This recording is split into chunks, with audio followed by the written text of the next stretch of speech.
we're working back in statistics, but statistics related to these writing equations of lines.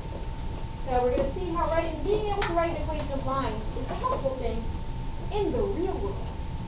Okay. What is fitting a line to data? If you are a researcher and you come up with some data, and you've probably done this in science class, you'll make like an X plot and a Y plot and you graph data. Has anybody done this in science class? I know you have. Yeah. Yes. Right? So when we fit a line through the data, and we'll talk a little bit about what that means, it's a statistical process to help us basically predict the future or to predict information we don't know. Doesn't necessarily have to be in the future. Data we don't know, we're going to make a prediction based on other data that we see. So we have to understand what correlation is, and it sounds like some of you already know what correlation is. Forget this stuff. Anybody know what correlation is? No? Exactly. They are co-related. So if you think of a paired data, they are related in some way. There is a relationship. What kind of relationships are we going to be looking at? Some positive correlation, a negative correlation, and then sometimes we just can't tell if there is a correlation or not. So let's see some examples here. So positively correlated data. As X values increase, so do Y values. So here is some research that was done. Somebody took measurements of the number of hours a person studied for a test and what they got on their test score. So this person, it looks like they studied 1 hour, got about a 53, something like that. So this person who studied for 8 hours, 2 people did that. One got, looks like a high 80s, somebody got in the low 90s. I don't know. There's no studying and test scores. So the relationship here is what we call a positive relation. Because if you kind of squint your eyes, can you see like, I don't know, sort of like a line? And what is the slope of that line? Is it positive, negative, 0, or undefined? Positive. So if you can imagine a positive slope line, it has a positive correlation. As the x's get bigger, so do the y's. You can have a negative correlation. As your x's get bigger, your y's get smaller. So here's an example of another research project where somebody measured how many hours of TV somebody watched and what they got on their test score, on a test. So this person who studied watched 2 hours of TV, that looks like in the 80s. Somebody who watched 8 hours of TV got like a 60. Okay, so this is called a negative correlation because if you squint your eyes, you can kind of see a negative slope line going through there. So if you can figure out the slope, kind of, whether it's positive or negative, you know the correlation. Now maybe you have something going on here. This is really very hard to see the correlation. Maybe your birth month and your height. Do you think there's a relationship between the month you were born and your height? Probably not. Now this is not a good example for that because I've got all kinds of negatives and stuff going on here. But not all data has a relationship. Some things maybe do and some things don't. The correlation coefficient, this is a statistical coefficient, a statistical number, we call it R, and it's a number between -1 and 1. It's between those two numbers. Now if it's -1 or 1, that is as strongly correlated as you can get, like a perfect line would form. If it's a positive correlation, it would have an R of 1. That's the best you can get. A perfect negative correlation would have an R of -1.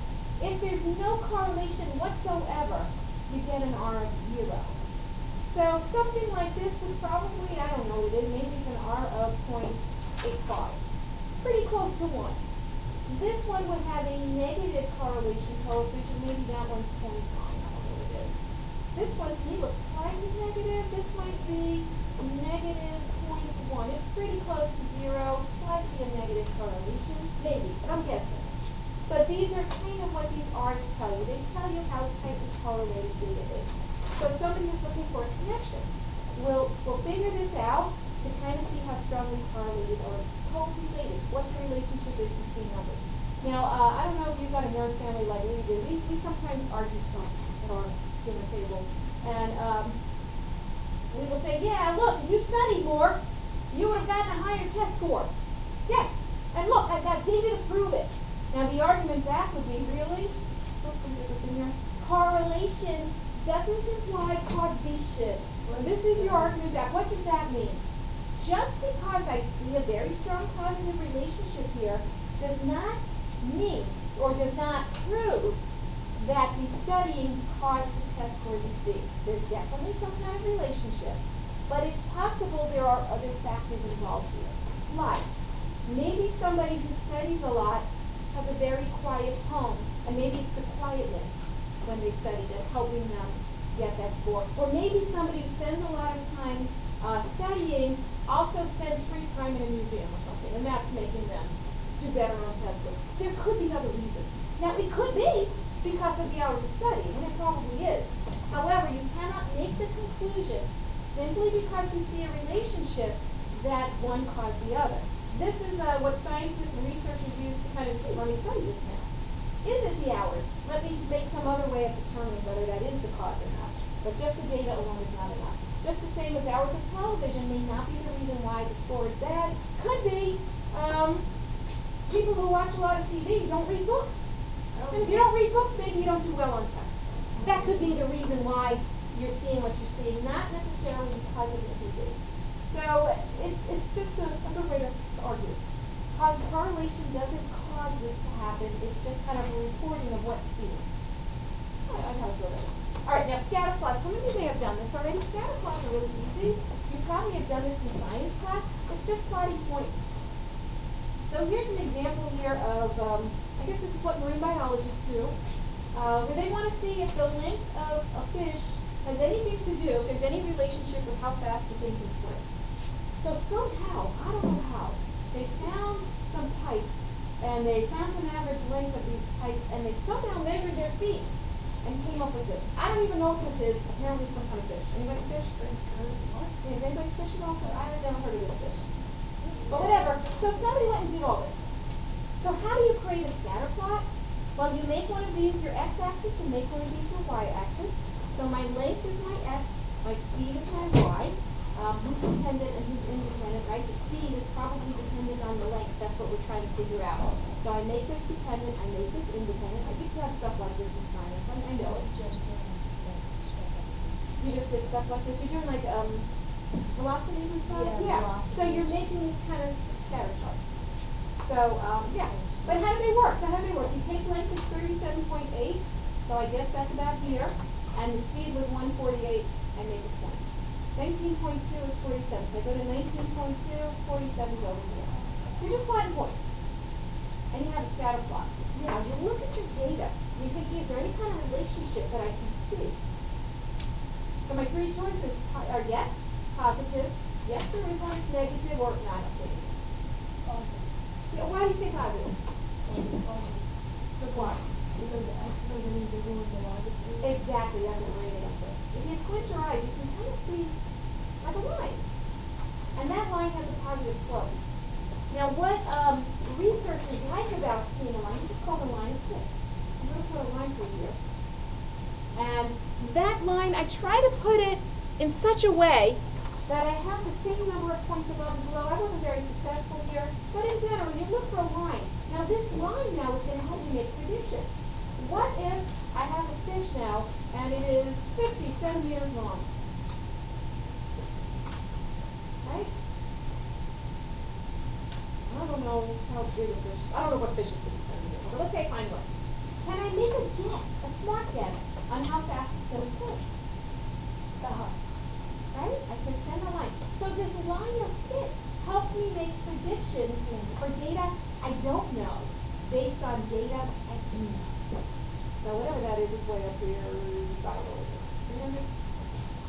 So that's our goal with making these lines of fit, is to help us figure out, make predictions about data based on what we know.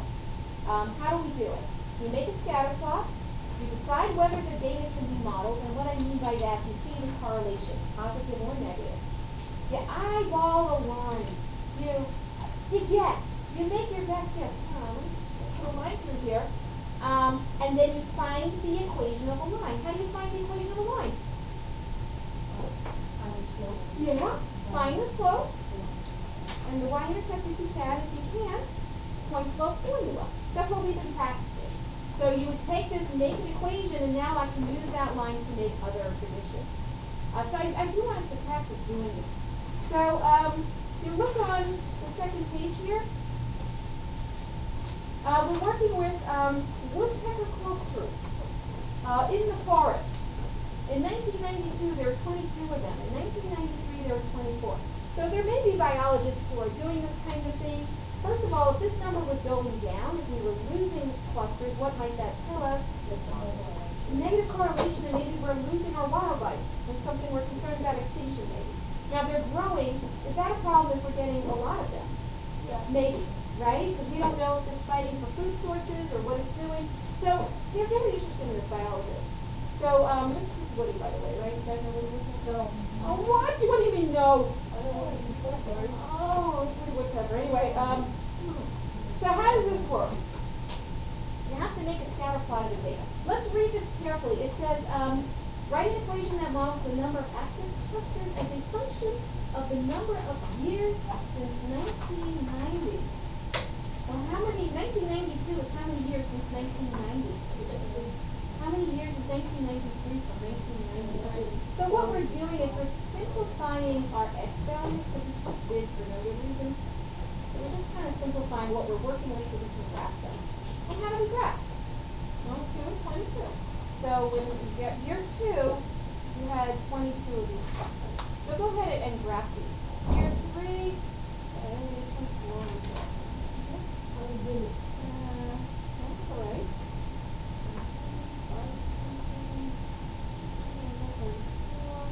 And we're guessing when it's not exactly on the line. It's okay if we're not exact. And 8 is 42. And 9 is 45. 9 is 60. So this is plotting our points here. Do you see any correlation? It is positive. Okay, now here comes the tricky bit. Eyeball it. Now you can use rulers for that. You can just try and guess. I do have a special tool that I actually bought for you guys with my own money. Okay, so I'm going to give you a tool. I'm only going to give you one of them. It's a little bit fragile, so I want you to be very careful with it. If you break it, you will have to replace it, okay? So everyone be very, very careful with it. Treat it with respect. Have I brought it for you? All right. Let me hand it up. You're going to take that piece of spaghetti I just gave you, and you're going to make a line here now. I'm up on this crazy little slate here, so my line's not going to look very good. I'll use a different color so you can see what my line is. It's pretty horrible, so I apologize. So I draw a line. My line's not very good. Hopefully yours is a little bit better with the tool I gave you. Okay, so now I need an equation of this line. How do you write an equation? Find 2 points. On the line. Not the 2 data points. 2 points on the line that you just drew. Here's one for me. Now yours is going to be different than mine. Your line's different than mine. Your points are going to be different. So looking at what I do isn't going to help you very much. So look at your own paper. Pick 2 points on the line. Not the little squiggly, scatter points. Where are my points?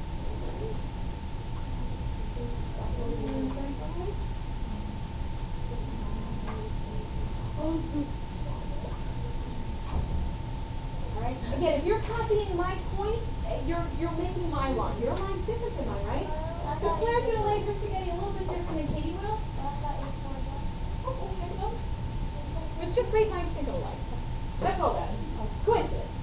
Then find the slope. How do you find slope? Change your y over change your x. So my slope looks like follows. I'm going to write my equation. I'm using point slope. I've got 2 points. I'm going to choose one of them. And then I'm going to use my slope. You do the same thing with your points and your slope.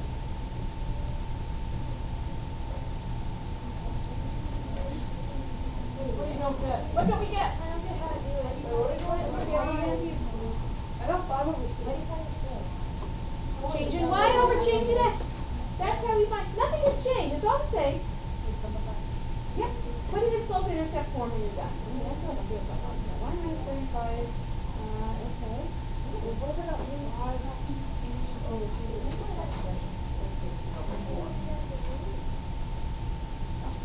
so numbers.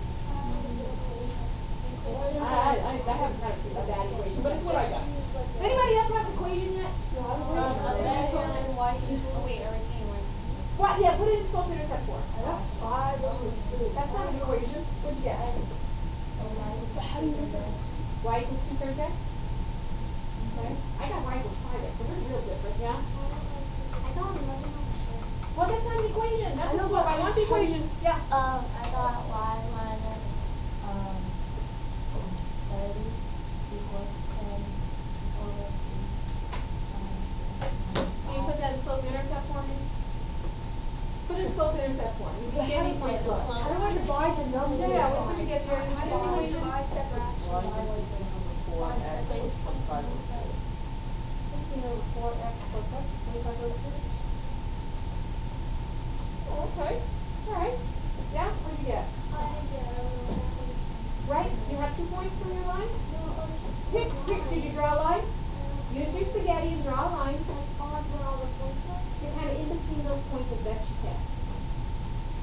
Right? See how I kind of tried to fit them in my point? Yeah, in between. And then find 2 points, find slope, use point slope. Anybody else have an equation? Got your equation point? What is it? Y minus 33 equals 11 over 3. Put it in slope-intercept form. Oh, I have other one. Yeah, one. Y equals 7 over 2x plus 27. Oh, no, you don't need that. That's fine. Yeah. Oh, That's a great question. Should our slopes all be the same? no. Because they're not. Why aren't they all the same? Because our y is this big. Yeah, our spaghetti. We're using our noodles and they're different, right? So the way Katie lays her spaghetti is going to be different than the way you do, than the way I do, the way Claire does. But I'm going to lay them a little bit differently. Do you simplify it? Well, 2y equals 7x plus 7, right? Look at y equals 5x. Right, because if it's 7 times, you're multiplied by 2 all the way through. No. But they're close though. They're close-ish. Like 7 over 2, that's 3.5. 15 over 4 is 3 point something. They're close, which is good. They're just they're different because we're going to lay them differently. So here is the problem. Now,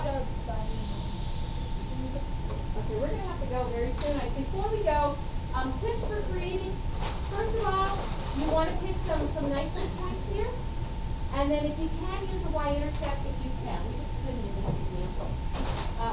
We're doing work. Where are we? Okay, so we're back. We're back. I'm recording. Thank you. All right, we're summarizing to create a line of best fit. Don't use the points, the data points, right? It's the 2 points on the line that you're drawing, so make sure you're actually writing the equation of the line you drew. I like, if possible, depending on how your line works, let's say it was different data and somehow, it came like this. I use the y-intercept because that makes it easy. Then all I have to do is find the slope and then I can use b, right? If you have m and you have b, y equals mx plus b. So that's the easiest way. Now what does this thing here mean, these little squiggles? Yeah, like there's a bunch of stuff skipped here. So any points you kind of pick in this region, don't use them because they're not kind of true to life here. So, don't pick points in that region. So that's why I pick my points nice and high up here. Or if it is data that kind of works out nice and you can see the true y-intercept, use that, it's easier. So whatever makes it easier when you're trying to calculate your line. Now, what we have figured out though, is that this method of just kind of, I'll put my spaghetti on the thing and I'll find a really good line, and that's the line. Well, what was the problem with using the spaghetti method? It's not, it's different, right? Your line is going to be different from my line, it's going to be different from her line and his line. So we want that best way to lay that spaghetti. We all want to get that same line. That's the best one. So that's where math comes in. Now, so we can figure that out. We got statistics. We can do some regression. It's a function called linear regression, which means we're going to fit a line through some data. There's other kinds of regression as well if you want a different shape, but we're working on lines. So we have a math formula. Here, I don't want to do that. So here's some formulas. So if you want to find the slope, all you need to do is take your number of points and multiply it times the sum of the product of the xy's, subtract the sum of the x's times the sum of the y's, and then divide by n times the sum of all the numbers squared, the x squared, minus, you add up the x's and square that, and you get your slope. Now, and then if you want to get the y-intercept, sum up the y's, subtract this m that you found up here times the sum of the x's and divide that by your number of points. And if you want that correlation coefficient, remember that thing, it's a number, it's 1 or it's -1, right? You just use this formula and you can get all the values will all get the same value. What? Oh, wait, why don't you want to use this one? Because So it's this scary looking. So yeah, the bad news is this. We're not going to use those formulas. We can't do it manually because it's kind of out of scope of our class.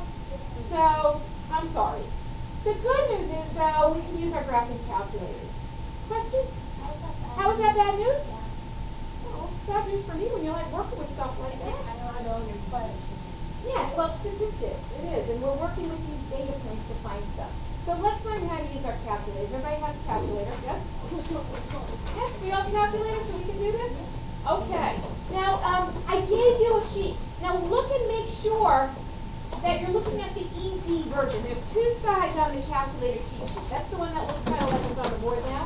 You guys have it? One side says easy version. See it? already easy. Yeah, easy version. It's the one that holds it on top. Right, this one. Easy version. So let's review how to do this. Well, it's not review unless you do it because you do this. I'm going to go past this because you have this, on your paper there. So I'm looking at the same set of data, and I guess I should put these back as we're doing years since 1990. So I'll put these numbers back. I don't have to do this part. So what do? I'm going to skip step 1 for now. What you do is in list 1, you put what's going to be your x-axis, and in list 2, you're going to put your y-axis. List 1, list 2, remember that? This one is like 1990. Well, I've already got some stuff in here. So let me clear out. I'm going to do clear out. So how do you get in there? Press that, press edit. If there's anything in there, just clear it out. Hopefully people cleared the calculator out for you. Okay, so I've got a list 1, I've got a list 2. So what am I putting in list 1? 2, 3, 4, 5, 6, 7, 8, 9, 10, right? Because I'm using numbers since 1990. So go ahead and put that in list number 1.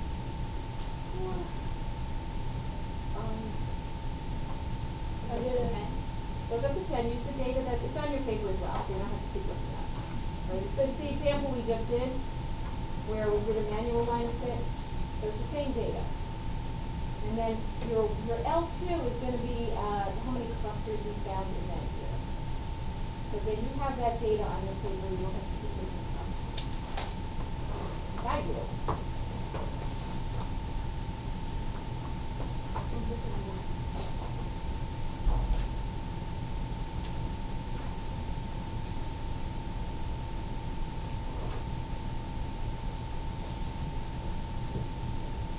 Check your data. Yeah, that means you're checking your data, which is good. I'm going to check mine too.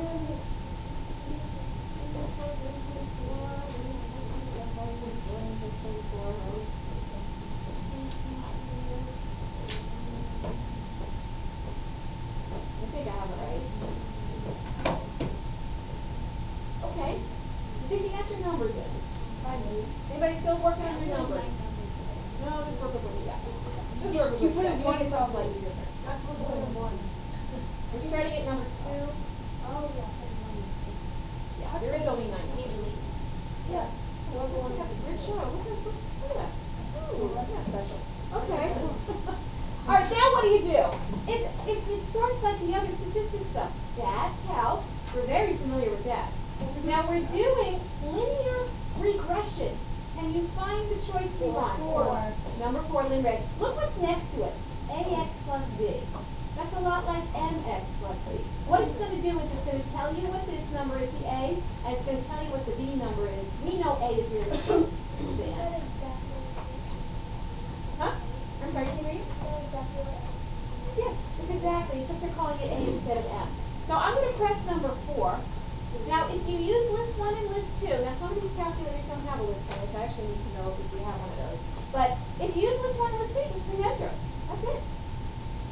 Now look what it's telling me. Okay, y equals ax plus b. A is 3.7, and b is 12.4662. Right? So we'll round that guy, maybe to the nearest 100. So plug in the A and plug in the B, you've got an equation. What's my equation? 5 equals 3.7x plus 12.47. So y equals, I already forgot what it is. Y equals 3.7x plus what? 12.47. Now, this is actually pretty close to what some of you got. If you were to take some of you have like 5 halves is 2 1/2, you have like 15/4, which is 3 point something. You guys got pretty close to the best one. Now, we should all get this the same. So if we do this manually with our spaghetti, we're all going to get different results. But if I find that line of best fit, which is my computer running through all those scary looking formulas, we all get the same number. Best one. Okay, that's easy. You got it. Yes? Actually, for this, I'm actually okay with it being a decimal. When we're using kind of these real life situations, it's okay to leave it as a decimal. So.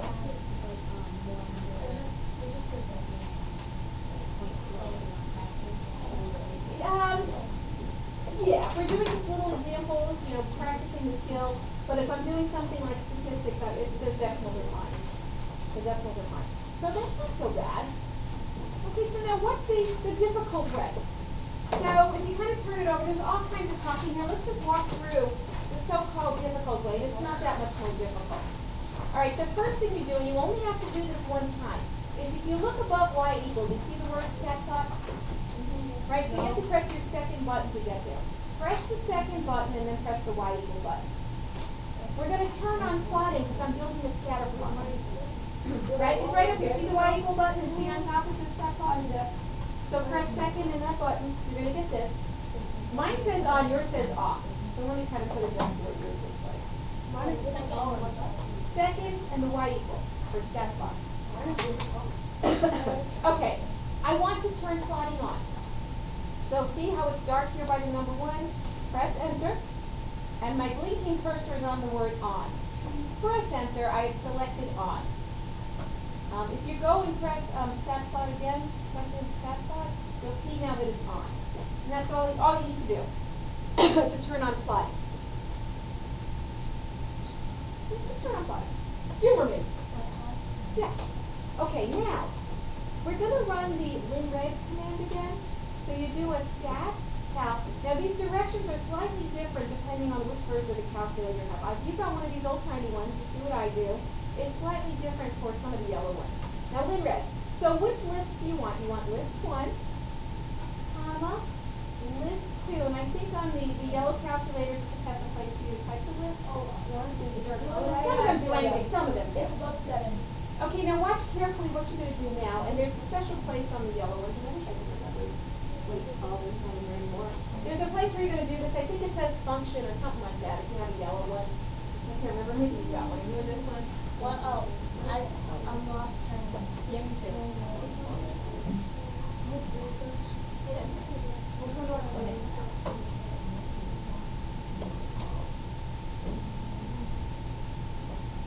Yeah, the store. I think the store is where you do this. What? What? Yeah, you just watch this one and I'll help you with the other calculators. I think where it's telling you to store it, okay? What? Can't do what? Okay, just give comma. Comma's above the 7. Alright, so then I put. All right, now watch what you do. Watch, watch, watch. Watch. And even if you have one reacted, I think it says where to store it. You press the bars. Remember bars? Yeah. Press bars. Now move one to the right where it says Y bars. And see this function? You don't have to touch anything except enter. Y1, press enter. Now what this is going to do is it's going to take the equation and store it under Y1. Y1's our bracket. That's cool. Wait, just do it. All right, once you're done, just press enter. Nothing looks different. Just hang on, hang on. Now I'm going to graph it. Press the zoom button. And it's number 9, which is statistics. Zoom for statistics. That's 9. And it actually graphs the little scatter plot for me. This is optional. You don't have to look at the scatter plot. It's just fun. Yeah. What? Zoom stat. What do you mean? Zoom? Zoom 9. Okay, now what's really cool? Above the graph button, what does it say up there? Table. I'm going to press second and table. Here's something cool.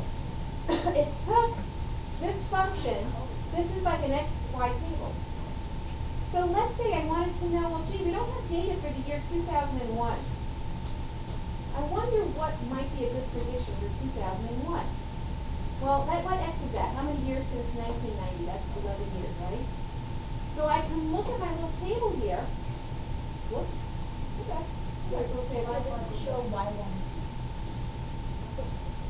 Okay. If you're asking that question, you're not listening to me right now. 2001, we predict 53. 2002, we predict 56.867. So this is running through the values. You can go way in the future. What about 10 years after? You go on the table, second table, over here above the graph button. So the reason why you might want to do this more difficult way of running it is that it fills the table with values. What if you want to know, gee, what year will I have 90 clusters? Well, it'll be 21 years after 1990. Because I can look at the Y's and predict the X as well.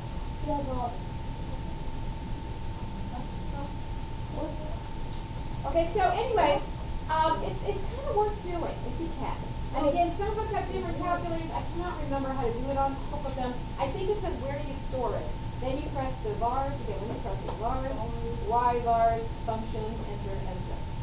And we'll do some other examples of that also. So anyway, there's that. So what is the best fit for the woodpecker? Line of best fit, we did that. And then how many would we expect in 2005? You just kind of scroll down 5 more pages. There you go. There you go. All right, let's just do some other examples while we still have a couple of minutes left here.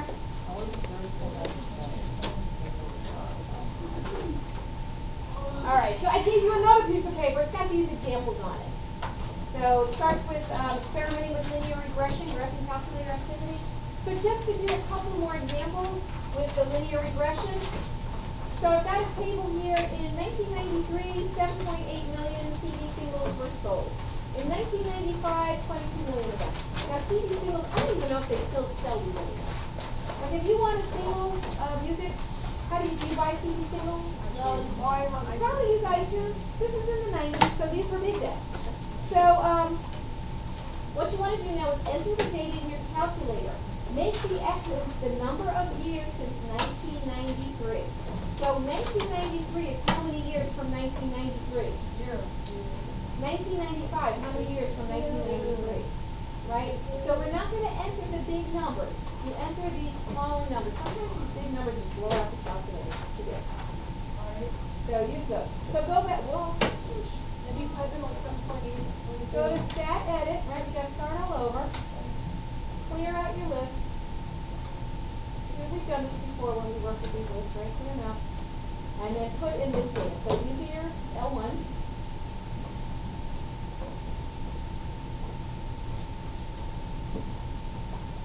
And L2s.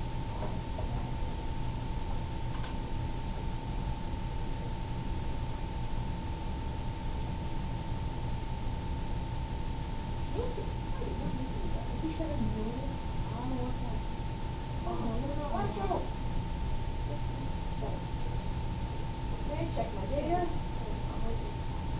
Think it's okay. All right. So we'll do it the easy way first, and then we'll do it the more difficult way. So the easy way, stat, calc, and number 4. I'm using L1, L2. I can just hit enter.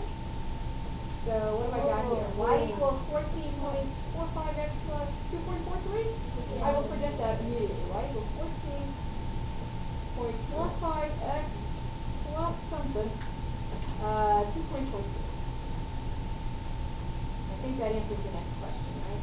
Find an equation that models it.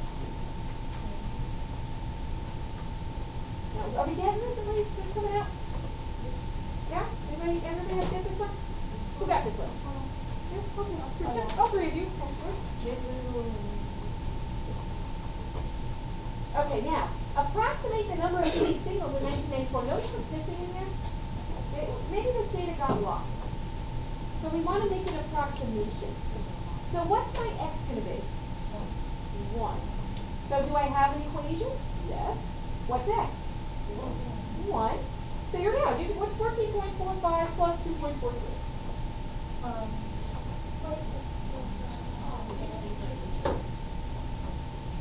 Okay, so that's my guess. Now that's a pretty good guess. I'm basing it on data that we know. See, I don't need a calculator for this other than, simple addition. What would be the next question? Use the line of fit to approximate the number I used in 1998 and 2000. Whoops, where am I? 1998 and 2000. Well, let's see, so what's X? 5 and 7. So now you're going to plug in a 5, figure out what you get. Then you plug in a 7 and see what you get. So what do you got to get for those?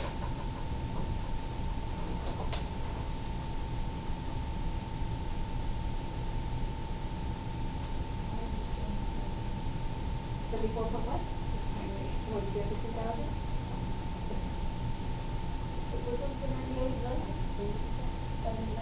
Well, yeah, millions sure you can, because it just means it's like a million more numbers filled in into all those zeros. Yeah, that's okay. Because it's 1.3 million is 1 million. No, I meant like if it was just 7 Yeah, well, yes, you do what makes sense. You do what makes sense for what you got. What'd you get for 2000? All right, one person said, tell me. What did you get? All right. And then in 1998, the actual number, I can come back to that question. Now, let's say I do this the difficult way, which I'm going to do a stat, my calc, my linreg, L1, comma, L2, comma, I press bars, I move to the right, I press enter, and I press enter again. I can answer those questions by going into my table. So, let me move this up a little bit. When X is 1, I get 16.8. I can do the same thing. I'm just letting the calculator do it for me. When X is 4, right, or 5, isn't that another one I wanted? When X is 7. So I'm letting the calculator do the work for me. It's optional, but it's nice. What? We're lost. I don't know where we're lost. No, I'm not lost. No. Somebody lost. What? So what are your predictions based on Y? Yes. What on? That's an excellent question. I'm going to get back to that question in a minute. Yes, we're still stuck on just doing this. What? I'm just so confused on how you get to that list, like what you did to get to X and Y. Remember I did all this stuff here with the L1, L2, and the bars? I'll do it one more time. Stat, calc, number 4. You do L1, comma, L2, comma, or whatever list you're using.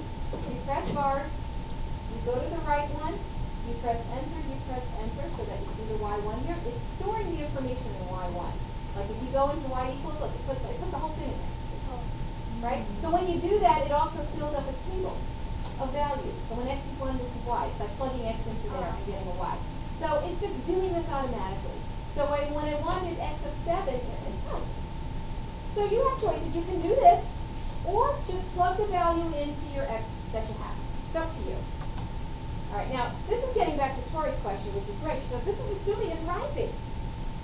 Here's the real data. In 1998, we're predicting, this model predicts, based on actual data, that there will be 74.68 million CD singles shipped. Well, they only actually shipped 56 million. That's the actual number. Well, why don't they match? What's wrong with our model? Is it a bad model? No, it's not. You would stop. What, people stop buying singles? Why'd they stop buying singles? I do have. Maybe they're buying albums. Why else might they stop buying singles? iTunes. Or, I guess Amazon didn't have its little cloud thing yet. But this whole idea of digital music started catching on around that time. So while many people are still using the traditional method, some people aren't. Now, what is this used for? Let's say you're in the business of CD singles. You're tracking this, right? And so every year you have a marketing meeting, and you're going to make these lines of fit, and you're going to show this is our prediction for 1998. We predict it's going to be over here at 74.68. Now you got to do your homework then as a marketer and say, however, we are concerned because we see this rising market of digital music. Because if you don't do that, and the actual numbers come out and you predicted this, guess who's out of a job? You! Right? So the idea of this data is not to just say, oh great, next year it's going to be at this and let's do nothing. It's to say, well, it could be at this. Let's see if anything might prevent that. What could we do to keep our sales up? You know, what are ideas? So what if they say, you know what, we see this kind of threat coming up. What should we do instead of just sitting back? Make their own singles company, make their own digital company maybe. Or maybe they're going to make their singles so much cheaper than something online. They have to do something. So you want to kind of always look at actuals and your plans. Just because a model predicts it doesn't mean it's going to happen, but based on current data, it's the best guess you can make. So that's all that this stuff is. Let's see, what time is it? Do we have time for another one? Oh, we have time for another one. Okay, so this one is, table shows the number of participants in a softball league, youth softball league, between 1997 and 2001. Predict the year in which the number of youth softball participation reaches 1.2 million. Right? Because what's happening here? As each year is increasing, what's happening to the numbers? They're going down. They are going down. Now let's see. We're going to do X with year since 1997. So that's a 0, a 1, a 2, 3, a 4. All right, so let's see if we can come up with the equation using our calculator. So stat edit. Clear out those lists. Clear them out.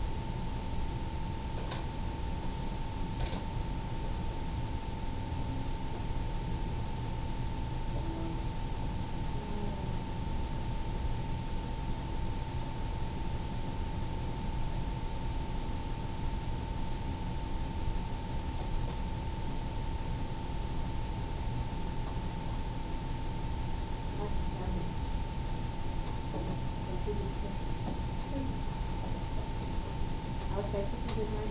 What? Yes, young eyes. Did I put those in right? I don't have his glasses, no mine. My eyes might be better than his. We're in trouble. Did I get them in right? Yeah. Okay. All right, so let's start the easy way. Let's just get our equation 4 in red. All right. So what's my equation? Y equals -0.02x plus 1.43. What are you so confused about? -0.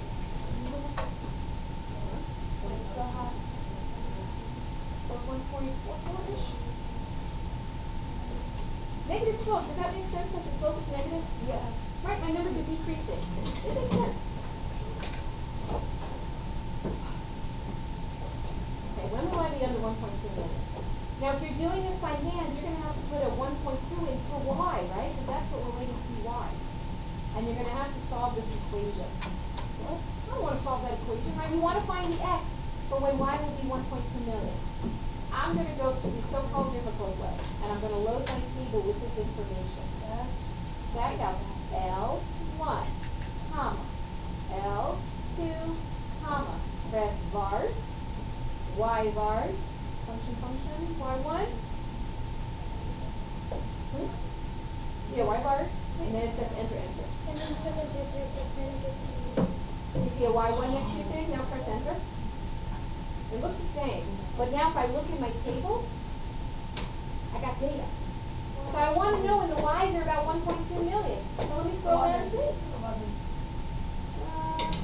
So it's somewhere between 11 and 12. Yeah, either one. You know, pick one of those. It's somewhere in between there. So if you pick 11, 12. You want 12? So if x equals 12, what year is that? Years since when? 1997? 1997 plus 12 is what? 2008. 9. What is it? 1997 plus 12, you just added 2000. Okay, so we can find those years. How'd you get to that chart again? The chart you get through, you see where it says table up here? You press the second button in that graph button, it gives you the table. Gotta hit enter. You didn't do L1, L2, and the bar stuff, it won't be in there. Yes? I don't know how to.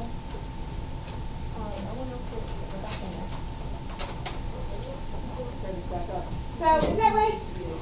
Yeah. I feel like I did this math wrong. That should be 2000? 16, that's a 1, that's a 10. Okay, so the 0 of this function, when I have 0 players, was when I 71. So in the year 2068, I'm going to have 0. Now, well, that's what the model predicts. The model says you will get a 0 at that point. Let me go back here. So, Is that gonna happen? Now, reasonableness. One thing you have to think about is this reasonable? Okay, when the bell rings, do not move. Is it reasonable that you're gonna go all the way to 0 players? No. Chances are, when you see these numbers low, you're gonna do one of two things. You're either gonna stop. You're either gonna up your advertising, or you're going to